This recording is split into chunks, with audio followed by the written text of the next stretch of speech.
Who's non-threatening? A dead guy who was last cute in the Great Depression.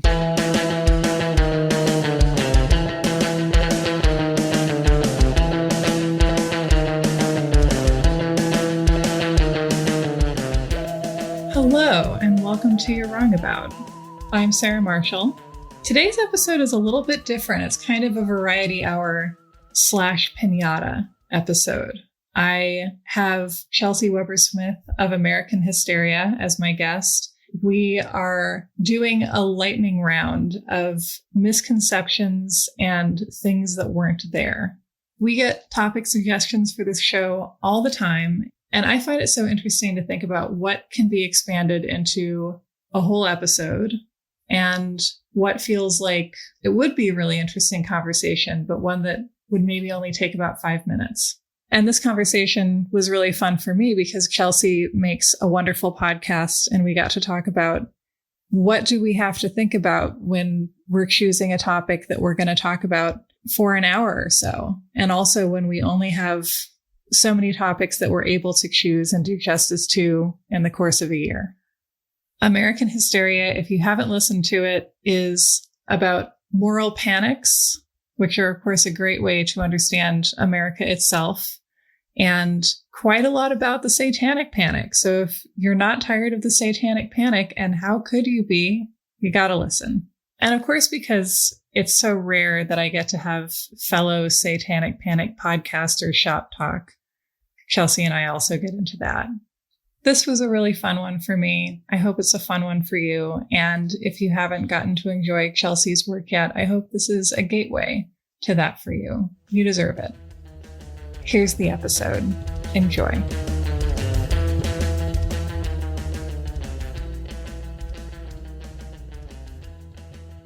Welcome to You're Wrong About, the show where sometimes we eat all the little mini candy bars at the bottom of your pumpkin. Ooh. Chelsey, who are you, and what is your show, and what happens when we discuss things together? For sure. My show is American Hysteria, and it covers a lot of similar topics to Sarah's show. We do moral panics, urban legends, conspiracy theories, and more so even now, I would say fantastical thinking. So anything that has strange undertones or things that are relevant historically to today, but maybe not necessarily would qualify as a conspiracy theory or a moral panic. Like we just covered boy bands and fangirls. Yes, the hysteria of the fangirl, but also like how we've manufactured an idea and an archetype ourselves. Mm-hmm. Yeah, we try to approach things with empathy like you guys and try to understand what the fuck's going on a little bit better. What the fuck is going on? You know, in the words of Lucas and Empire Records, what's with today? Exactly. Have you ever felt like, oh boy, like I might run out of stuff to talk about? Like I have never felt that. It seems like if you're looking at moral panics as the central theme of the history you're examining, that it feels like America is like moral panics held together by freeways. Yep. Just no, I don't feel like I'm going to run out of things to talk about, but do I want to talk about moral panics and conspiracy theories only? I think maybe that is more accurate, is like opening up myself. Like you could. I could, but like I just get pretty exhausted. Yes. It's disheartening a lot of the time. And sometimes I like to just veer into things that aren't quite so, I mean, I don't want to say relevant to right now, but sometimes I need to just take a step back from things that are happening again all the time. Yeah. And travel back into history that's still super relevant, but maybe less saturated. I think there's, the Satanic Panic, these things we talk about a lot have become really saturated. And I think there are a lot of other things to talk about as well. Do you feel in retrospect like the fact of both of us being like really invested in the Satanic Panic and like, circa 2017 was perhaps the fact that we were just kind of like looking around and being like, boy, it seems like this is about to make a giant comeback. Sure. Like knowing that on some level. I think on some level, for sure. Right. Not conscious. I'm not saying consciously for myself. No. But yeah. And I mean, My history is with my dad being a Illuminati conspiracy theorist when I was growing up. And so he didn't veer too heavy into satanic stuff. He had his satanic phase like when I was a baby, but not when I was like tiny. You and Dean Winchester. So the Illuminati, though, has so many of the same characteristics, foundations. It maybe I was more apt to have a reptilian stand in for a Satanist. But it's the same basic argument, right? It's the same thing. There's like a cabal, which in itself is an anti-Semitic term, right? But a group of people controlling the world and harming children and, hypnotizing all of the youth to become satanic agents or stupefy them with fluoride in the water. Same type of stuff. So, right. What about you, Sarah? Do you think you were like, where did it come from? What was like the crackle in the air for you, do you think? One thing I find interesting that I've been thinking about a lot lately with regards to this is that when I was in an MFA, I was writing a lot of short stories that were like real gritty. I was like Raymond Carver and Dennis Johnson are kissing and this is the baby they had, That was the dream, obviously. And God, I wish. Yeah. We all wish. What a road trip that would be. Yeah. But so I was writing these stories about like this family of polygamist brothers who they weren't religiously polygamous. They just were like, in a very true crime paperback kind of way. They like had this like auto salvage yard and they had like fighting dogs. Like as gritty as you could possibly get. I was like more grit. I was like Vincent Gallo, And it was all about the sort of teenagers who they married and who like bought into this sort of patriarchal power system and microcosm kind of way, which is what I was telling myself it was about at the time. I was like, it's political. And in retrospect, I'm like, yeah, that's true. Because like you were very smart and everything, but also like these were stories where you were talking about characters where their outsides matched the inside of how you felt. And you were trying to express your psychological reality by talking about characters who deserve to feel the way you did and have the problems emotionally that you had. And like, that's what you had to do to get there. And when I think about the Satanic Panic, and part of it being therapy is a way to validate emotional suffering, and also this idea that if anyone has any kind of familial trauma at all, then like it must have been this satanic sexual abuse that was apparently so everywhere the whole time, and no one stops along the way to be like, maybe this is, maybe nothing illegal happened and people can still really suffer and develop trauma because of that. And I think that's certainly one of the things that draws me to it, because I've had this journey of being like, I've had what the true crime paperbacks call an idyllic upbringing. So like, it's fine. And a lot of, to me, the process of healing is about just sort of validating the reality of what happened to me purely because of how I feel. And the fact that there doesn't, no one had to participate in a group pony sacrifice.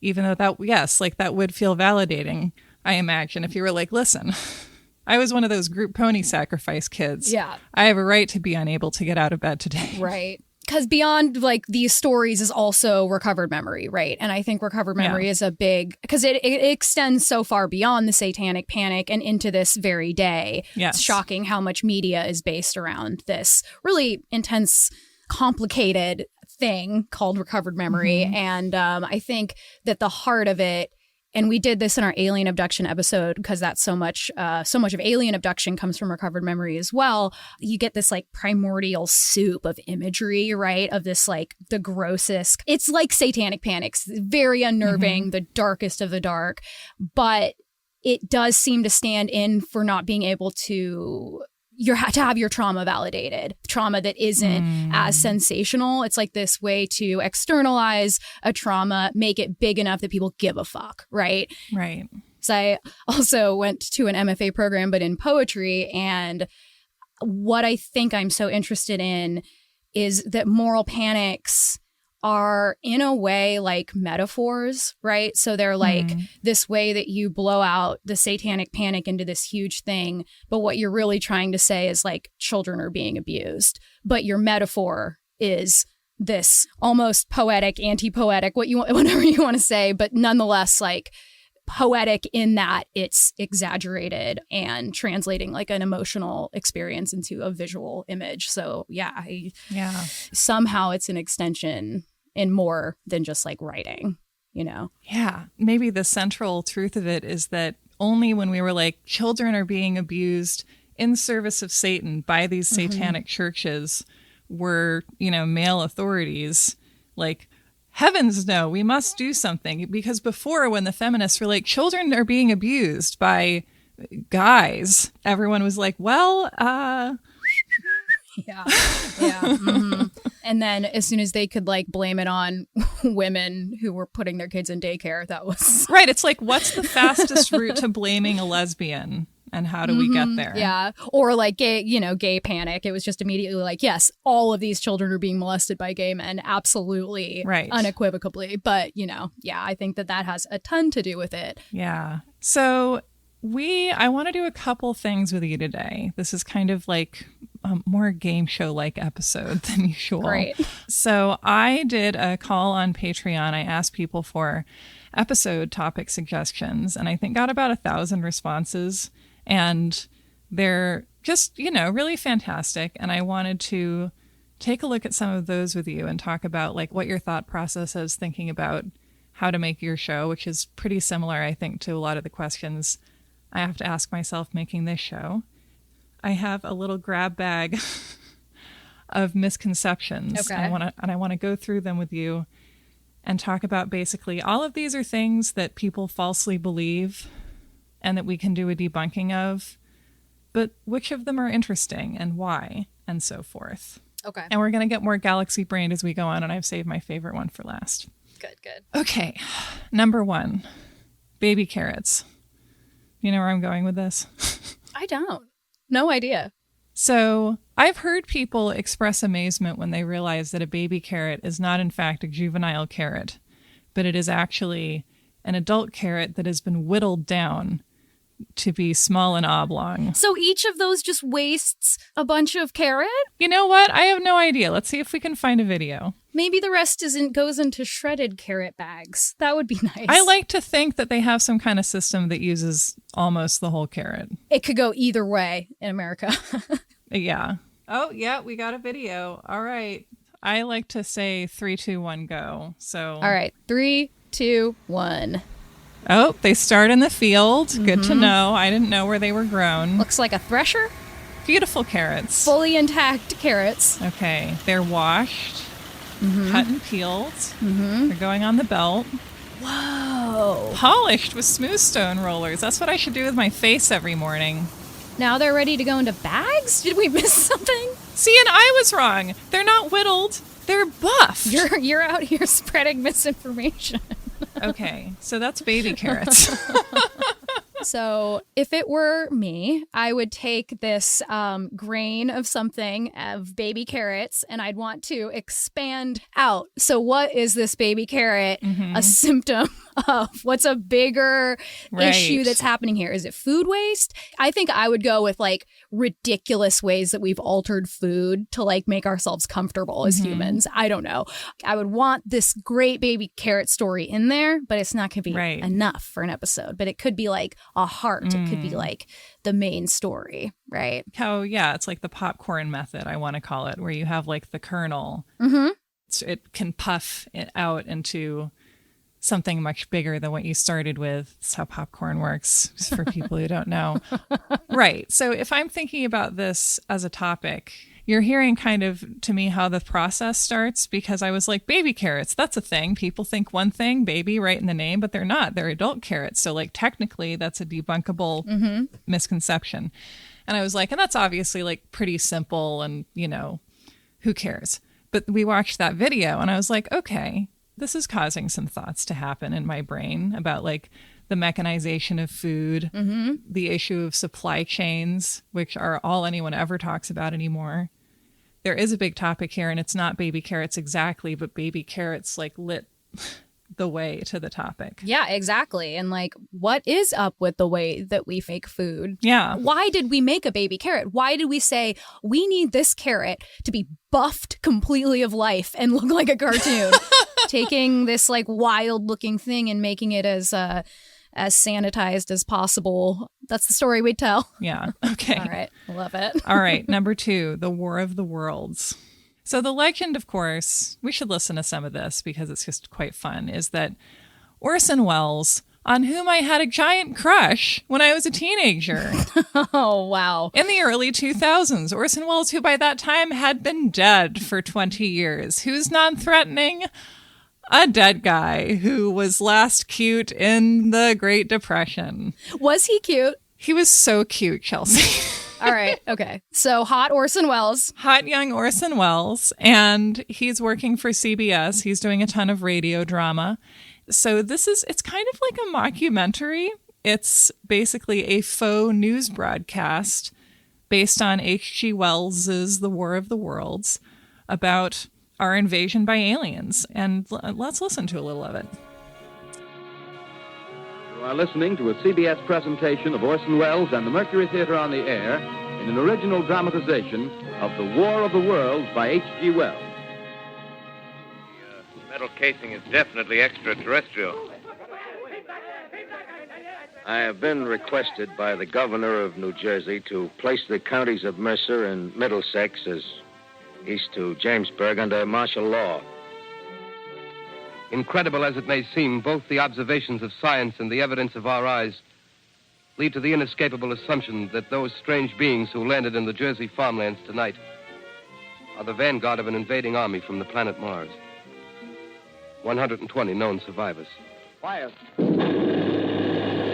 What is there to live for? Well, there won't be any more concerts for 1,000,000 years or so, and no nice little dinners at restaurants. If it's amusement you're after, I guess the game's up. What is there left? Life, that's what. I want to live. I'm speaking from the roof of Broadcasting Building, New York City. Now the smoke's spreading faster. It's reached Times Square. Now the smoke's crossing 6th Avenue. 100 yards away. It's 50 feet.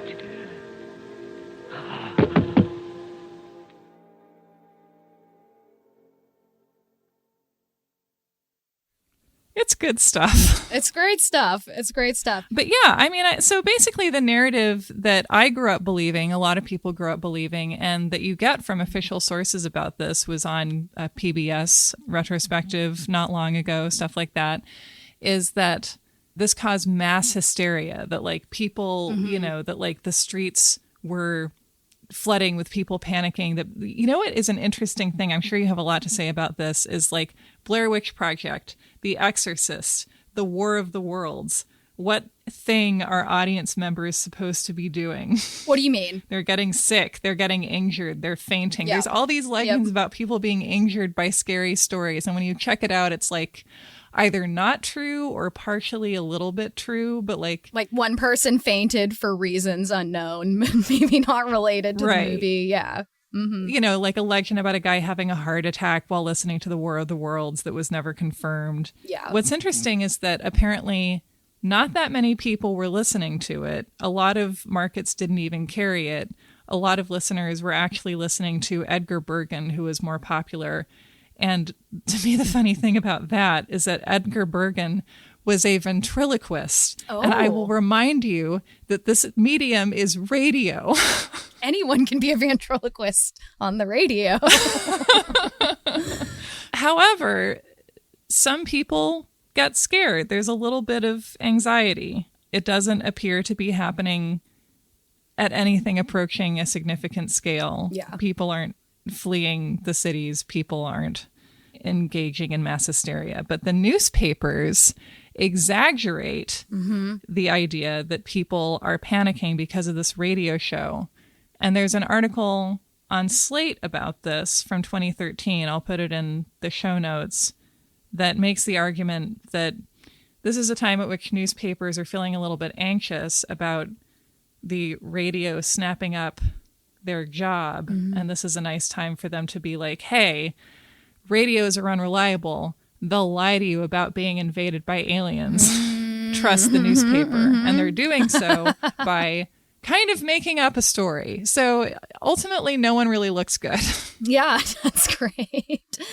The other thing, like if I were going to make an episode of this, would be how it's coinciding with the first UFO sightings actually a little bit later. Oh. But like one of the reasons I started wanting to make American Hysteria was reading Carl Jung's book about flying saucers, which, yes, whatever, Carl Jung, whatever. Just let me be. So I was really interested in that book, though, because it talked about how these anxieties came about as the Nazis were invading different countries. So like the idea of being invaded by an external force that you don't understand is permeating. I like to put it like crackle in the air. There's something that's going to like catch. And so that would be what I would be most interested in is like, again, it's like the metaphorical part of it where like, what are the conditions that are leading us to accept something fantastical in place of something logical, which is usually something scary, right? Something real and scary going on that we'd rather be like, oh, I'm scared of crazy UFOs than like I'm scared of getting invaded. Yeah. Right. And like if it's 1938, it's kind of a stressful time, you know? I mean, I'm just going off of my only historical literacy, which of course comes to me through a combination of Newsies and Swing Kids. Right. But even that tells me that this was a time when if you are listening to a show that you understand to be fictional, and you still hear this format of a nice evening of music repeatedly broken in by an urgent news broadcast that's telling you that the invaders are coming. They're coming now, and they have superior technology, and you're just kind of fucked, aren't you? Yeah. One of the things that I would argue is that this is just a really good piece of horror. Yeah. And highly effective horror tends to be so effective for us because it connects to something that we're actually afraid of in the real world. And it can lead us to create mythology about how it's capable of causing actual harm because we want to express the power of the text. I'm also reminded of the myth that like The Omen was a cursed movie because people died while working on it. Yeah. When like, you know, people die working on romantic comedies, but we just don't create mythology around them. Yeah. Exorcist too. I mean, I would say that The Exorcist, like people were injured making that movie, right? Like probably due more to irresponsibility. Yeah, I know. And to me, that's the curse of the auteur. Yeah. That's the curse of directors at the time not giving a shit about their performers' safety. So it's like, that's the curse of the male artistic ego. Ooh. Heyo. Exactly. Yeah. So the War of the Worlds, that I think that would be great fodder for an episode because there's clearly so much going on there. I think that would be an easier lift than baby carrots.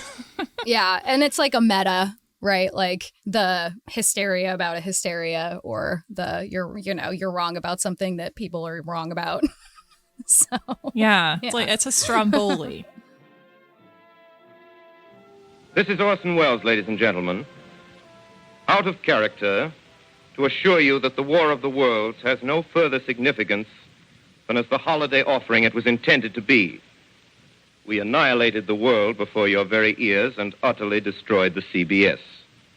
You will be relieved, I hope, to learn that we didn't mean it. So goodbye, everybody, and remember, please, for the next day or so, the terrible lesson you learned tonight. That was no Martian. It's Halloween.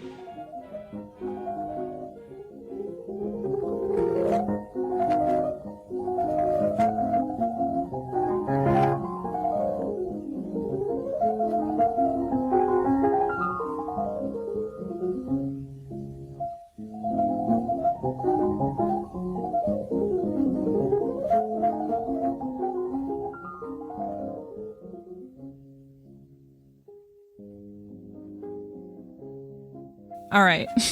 Number 3, the Minute Waltz. The Minute Waltz is 2 minutes long. Oh, wow. Okay. No. I would be interested in the history of the waltz, but I don't know about this. Okay. All right. Do you know why it's called the Minute Waltz? Why? Because it's not minute. It's minute. It's a minute waltz. It's small. Oh, little waltz. I'll do a little waltz. What a nice dance. I don't know what a waltz is. It's just a 1, 2, 3, pretty much. It's like step, step, and then you go up on the balls of your feet. It's just step, step, and then you go in a circle and you go in a larger circle around the room. This is like from my time living in Virginia. I learned about a lot of people are just waltzing all over the place down there. No, we'd go to like punk square dancing, which was sick. Like traveling punk bands that would also call square dances in like houses. It's fantastic. But learned about waltz in there from all my cowboy friends. Minute waltz. How long are they normally? Like 4? Like a song? I guess 4. Yeah, I guess it's, all right. Good, because this is also, children, why you should take your ideas to your friends and colleagues, because I was just like, the minute waltz. Yeah. It's not minute, it's minute. I've known that for years. I think I learned it on QI. It's just kind of a fact that makes me happy. I could not think of a single way to expand it outward. And then you were like, history of the waltz. And I was like, yes, waltzes. What was it like to write waltzes? Were they like waltz one-hit wonders? Was there waltzomania? Great questions. Yeah, did the parents freak out about the waltz? I'm sure they did. Yeah. What's the history of the time signature? That would be maybe a little more boring. But you never know. Exactly. All you have to do is find the freaky inventor of the time signature and tell his story, and that's all you need. Otto von Time signature. There's often such fascinating human history attached to like sort of dry facts, because like who comes up with these things? People. Who has messy lives? The very same ones. Yeah. Yeah. What would you think about like a waltz episode? What's your level of enthusiasm for that? I mean, we did a lot of dance stuff in our teenage sex episode, but there was definitely a time that the waltz was the hot new dance that only the teenagers were doing. I love that. Yeah, right. That's just a fun concept to play with. I think there's a couple of themes here. One is that like, you're never that far from a moral panic as the crow flies, no matter where you are in history. So, just enjoy that. Yes. Throw a rock and hit a moral panic. Anything that teenagers have ever had anything to do with. I know the concept of the teenager is new, but the numbers are not. There'll be interesting stuff around it, I promise. Yeah.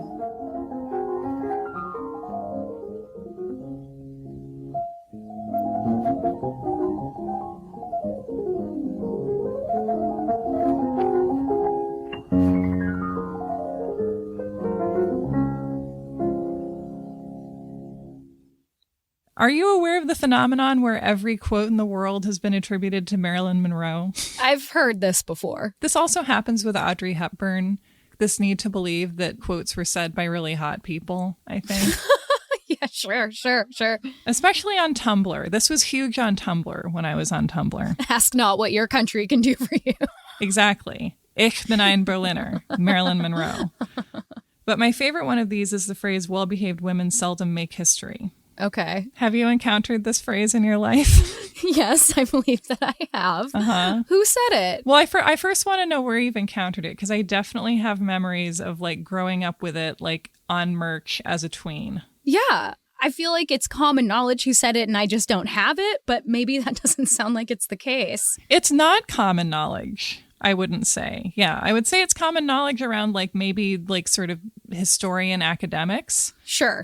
But right, like I would say that like as a feminist tween in like the year 2000, this phrase was like on bumper stickers and shirts at Powell's. Yep. Next to the ones that said, a woman needs a man like a fish needs a bicycle.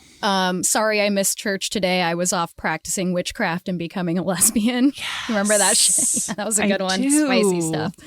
This was quite an era of shirts. Yeah. No, you laugh because I'm different. I laugh because you're all the same. Yes. Well, I had an earnest feminist shirt in 8th grade that said, pretty sure it said, feminism is the radical belief that women are human.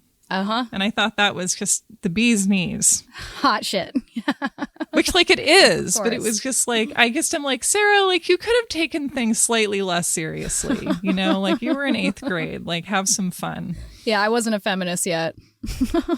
But it is a very much merged phrase, and its origin, unbelievably, is in an academic article by a historian named Laurel Thatcher Ulrich that she published in 1976. Who's that? So what I find most interesting about the original use in the article is that it's not like an encouragement It's like a statement. Just, yeah, statement of fact. Yeah. So it's from an article called Virtuous Women Found, New England Ministerial Literature, 1668 to 1735, which you would not expect to contain a sentence that moves bumper stickers, and yet here we are. No. Which was an American Quarterly in 1976.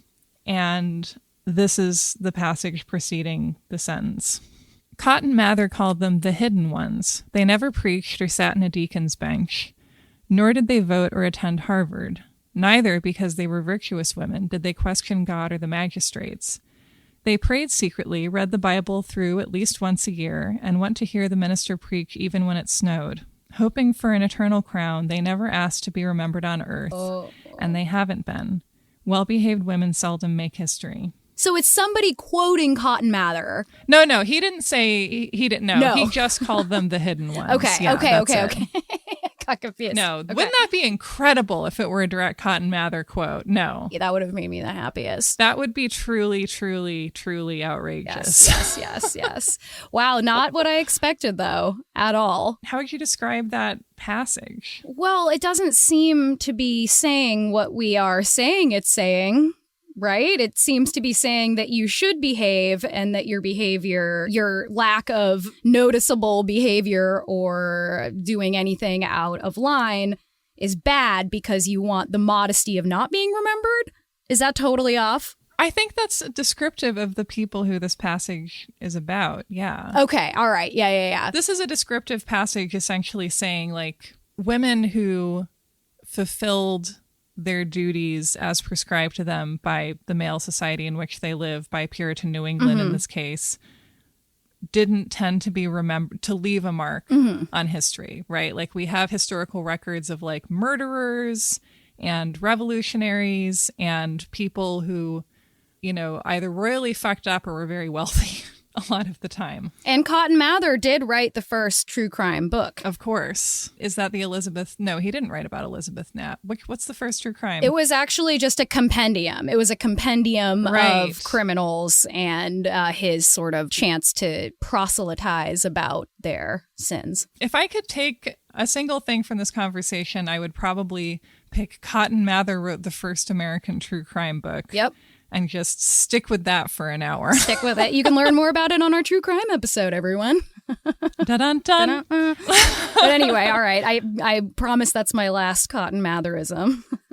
Oh, please don't promise me that. And so Laurel Thatcher Ulrich, after this phrase becomes the meme that it becomes, writes a book. So did it become a meme in the 70s? Or was it pulled in the 90s? Yes, it was the 90s. Yeah. Do you want to hear that story? This is from her book about that. Yeah. Sure. Because she's one of the few academic writers who I enjoy reading. God bless. So she writes, some time ago, a former student emailed me from California. You'll be delighted to know that you are quoted frequently on bumpers in Berkeley. Through a strange stroke of fate, I've gotten used to seeing my name on bumpers, and on t-shirts, tote bags, coffee mugs, magnets, buttons, greeting cards, and websites. I owe this curious fame to a single line from a scholarly article I published in 1976. In the opening paragraph, I wrote, "Well-behaved women seldom make history." That sentence, slightly altered, escaped into popular culture in 1995, when journalist Kay Mills used it as an epigraph for her informal history of American women, from Pocahontas to power suits. Perhaps by accident, she changed the word seldom to rarely. Little matter. According to my dictionary, seldom and rarely mean the same thing. Well-behaved women infrequently, or on few occasions, make history. This may be one of those occasions. My original article was a study of the well-behaved women celebrated in Puritan funeral sermons. In 1996, a young woman named Jill Portugal found the rarely version of the quote in her roommate's copy of the New Beacon Book of Quotations for Women. She wrote me from Oregon asking permission to print it on t-shirts. I was amused by her request and told her to go ahead. All I asked was that she send me a t-shirt. The success of her enterprise surprised both of us. Her success inspired imitators, only a few of whom bothered to ask permission. My runaway sentence now keeps company with anarchists, hedonists, would-be witches, political activists of many descriptions, and quite a few well-behaved women. It has been featured in Cosmo Girl, the Christian Science Monitor, and Creative Keepsake Scrapbooking magazine. Wow. According to news reports, it was a favorite of the pioneering computer scientist Anita Borg. The sweet potato queens of Jackson, Mississippi have adopted it as an official maxim, selling their own pink and green t-shirt alongside another that reads, "Never wear panties to a party." My accidental fame has given me a new perspective on American popular culture. I love that. You know how they're like, you can't, like, one person can't change anything. And it's like, no. And it's usually not for the best that one person does change a whole lot of shit. But like, that woman just did this one small thing of like, I'm going to put this on t-shirts, having no idea that it would echo the way that it has until it's a Marilyn Monroe quote. You know, it's this random person who didn't actually have any like systemic power, you know, we could get into that. But I guess I just mean not a corporation, just a single person doing this avant-garde t-shirt printing. Riot Girl t-shirt. And now it's it's become a very corporate co-opted. Yeah. As everything relating to feminism apparently does. Yes. It's obvious that, you know, this kind of started off as like a kind of a Riot Girl thing and then has also become like, I think anytime a phrase becomes a meme, you like start to hear it a little bit less. It's a big cycle when a runaway sentence happens, as she put it. I really like the phrase runaway sentence. Yeah, I like that a lot. And so later on in this chapter, she says, when I wrote that well-behaved women seldom make history, I was making a commitment to help recover the lives of otherwise obscure women. I had no idea that 30 years later, my own words would come back to me transformed. While I like some of the uses of the slogan more than others, I wouldn't call it back even if I could. I applaud the fact that so many people, students, teachers, quilters, nurses, newspaper columnists, old ladies in nursing homes, and mayors of Western towns think they have the right to make history. I like it. Is it harmful? Probably not. You know, don't attribute it to Marilyn Monroe. That's not really harmful either, but like Marilyn Monroe deserves to be known for what she actually did, and other people deserve to be known for what they actually did. But yeah, you don't need to make up stuff about her. Right. For her to be a compelling individual. Yeah. Yeah. And I love that, you know, we have a story of an academic writing a sentence one way. It's kind of like when you have an outdoor cat that like adopts another family and then they just think they found like a really friendly stray, but it's really like the cat has like been presented with two options and chosen one. Like I think this tends to happen to people sometimes after they've had a baby. Okay. Not enough attention. But, you know, these cats, they can be free agents, and they can. It feels like this sentence did that. Yeah. I think that that's what makes it the most interesting, is that it meant something different. The statement is obvious in its truth as just a blanket statement and not an empowering political statement. It's just, I don't know. It's really cool. I love how academia can get translated into popular culture, because that's its own need. And I think that's kind of what we try to do, is because I read so many academic papers and I'm like, how am I going to make this fun? Right. Yeah. How do I translate this into English? So yeah, that's fun. I think it could be an episode. Misattributed quotes. And why. Yeah. And why they get attributed to like either hot people or like presidents, maybe. I feel like a lot are misattributed to presidents, which is its own paternal nightmare. Or Shakespeare. Yeah, or Shakespeare. Which is fair, because he did make up half the words we use, it seems like. He did. Why not? Oh, speaking of Shakespeare, Romeo and Juliet. Romeo, Romeo, wherefore art thou, Romeo? Deny thy father and refuse thy name. Where does this scene take place that I am quoting? I mean, I want to tell you it's a balcony, but now I know I'm wrong. You do want to say that. And I've read that book so many times and I don't remember. I just remember the Baz Luhrmann scene. Yes, and who wouldn't? Yeah. Okay, but Chelsey, oh my God, there's no balcony in Shakespeare. Is there no balcony even invented back then? No. No, there were no balconies. The word balcony didn't exist. Shakespeare invented many words, but not balcony. Wow. Well, where did it take place, Sarah? It's just a window.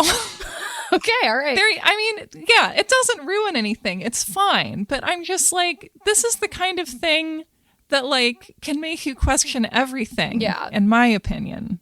And so the reason that we have that, I was looking up an article that kind of explained the phenomenon here, and it turned out to be written by Lois Levine, who I once did a book event with 8 years ago in Corvallis. So hi, Lois. Thank you. Beautiful. She wrote a book called Juliet's Nurse. Ooh. So first of all, we didn't have balconies in England at the time, partly because it was too chilly. And we have an account by somebody who went to Europe in 1608 and described seeing a balcony. And I'm just going to read you this passage because I love it. Great. I noted another thing in these Venetian palaces, and it is very little used in any other country that I could perceive in my travels, saving only in Venice and other Italian cities. Somewhat above the middle of the front of the building, or a little beneath the top of the front, they have right opposite unto their windows a very pleasant little terrace that jutteth or butteth out from the main building. The edge whereof is decked with many pretty little turned pillars, either of marble or freestone, to lean over.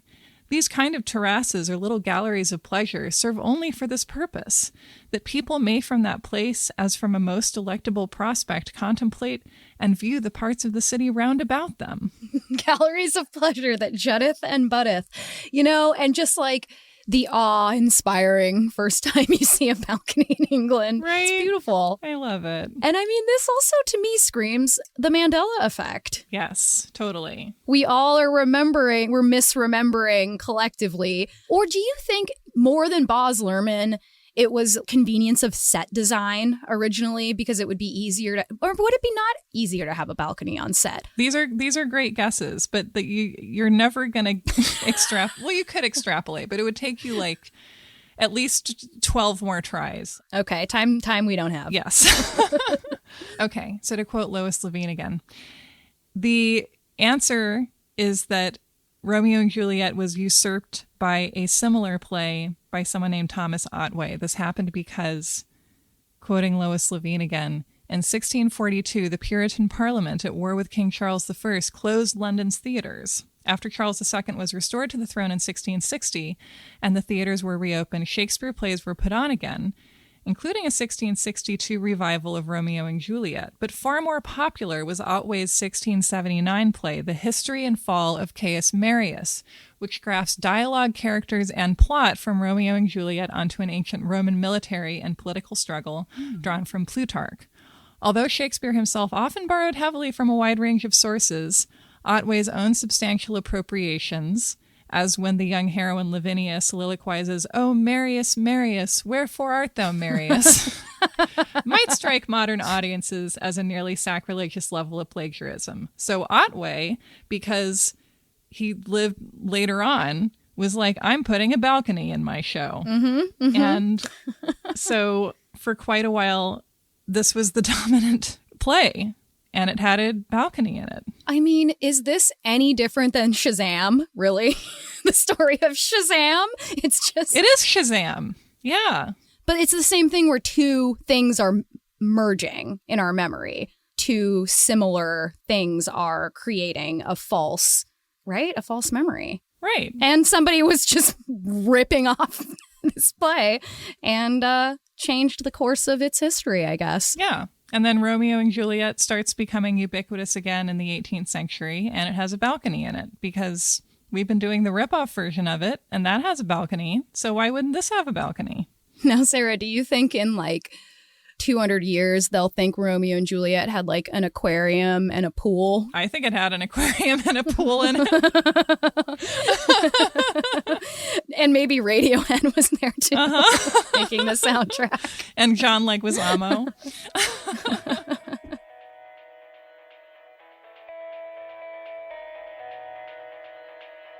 You know those dates you see printed on food packages?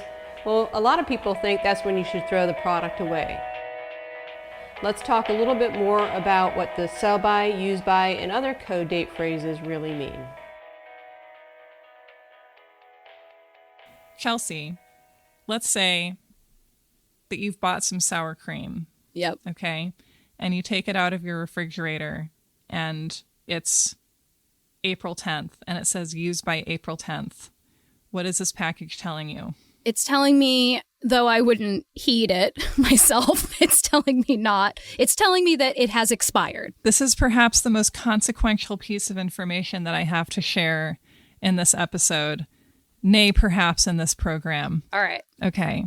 Use by means this is the last day of this product being at peak quality. If you were past the use by date, it is below peak quality. But does not mean that it is harmful. No. To you. No. I could have told you that based on my intuition because I eat things.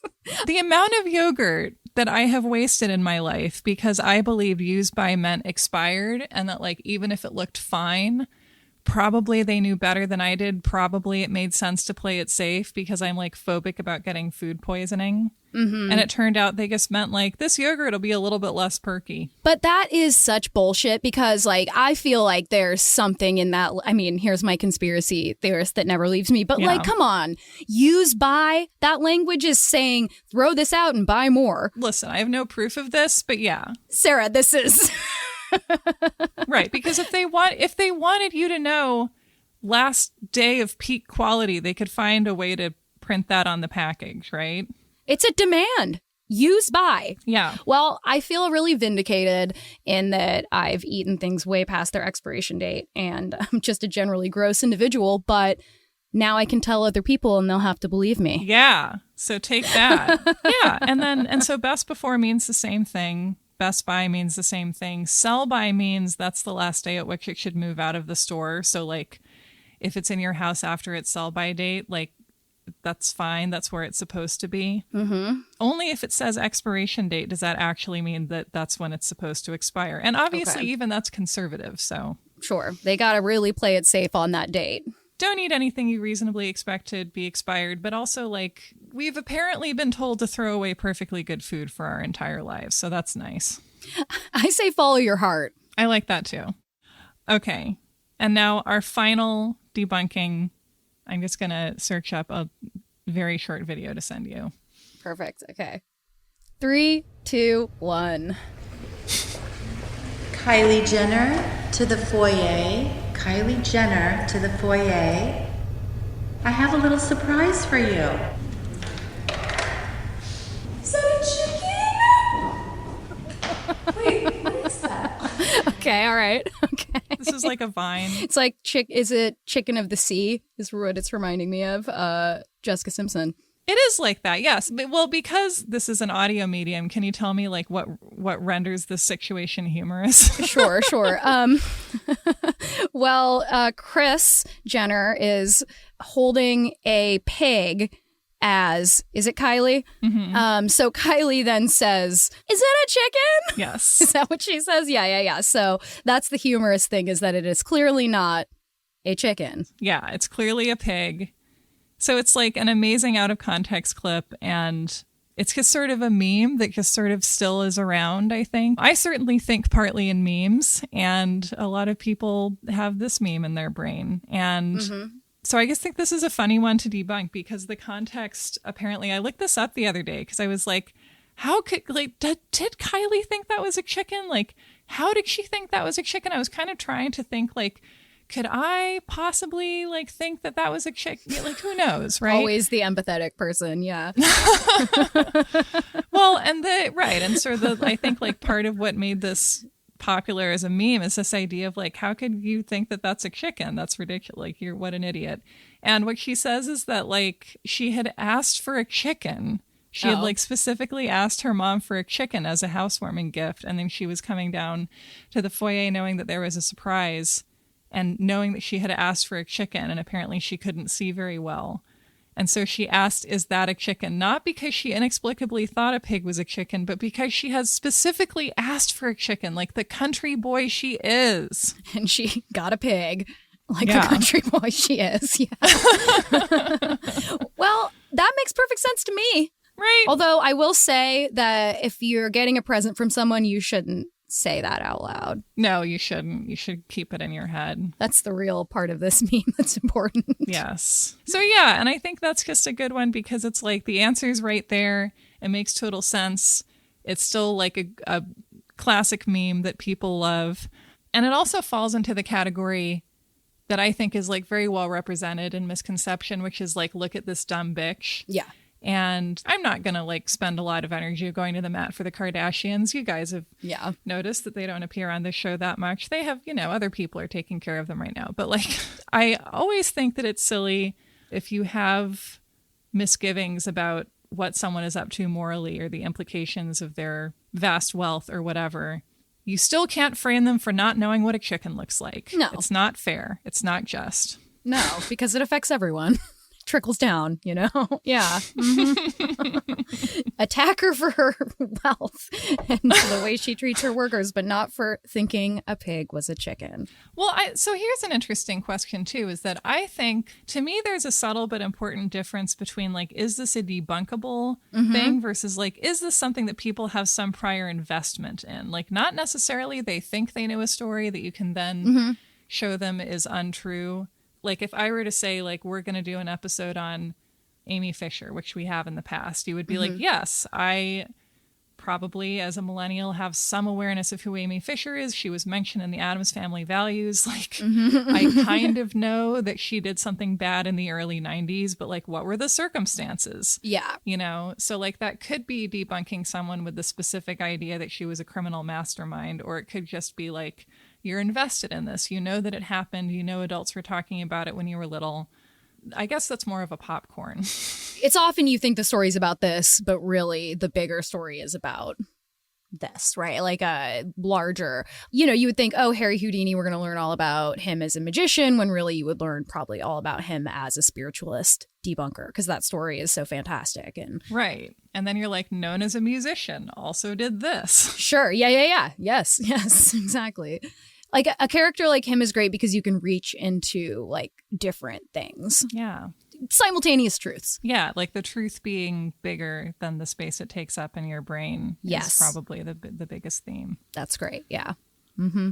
I feel like that's maybe kind of the theme of this whole episode, is that like, it's not the story itself so much as the way you approach it and the way you're able to look at it in ways that tells you about what are the sort of human desires and fears and longings that people are projecting onto these events this time. And then what does that tell us about the creatures that we are? Yes. Perfect.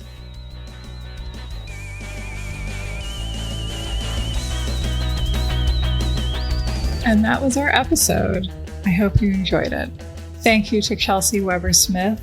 And if you want to hear more of Chelsey on this show, we have a Patreon episode about the Westboro Baptist Church, which is just a beautiful, harrowing, and really thought-provoking dive into not just an area of culture and religion, but just what it means for all of us to be human, which is what Chelsey's work often gets back to in the end.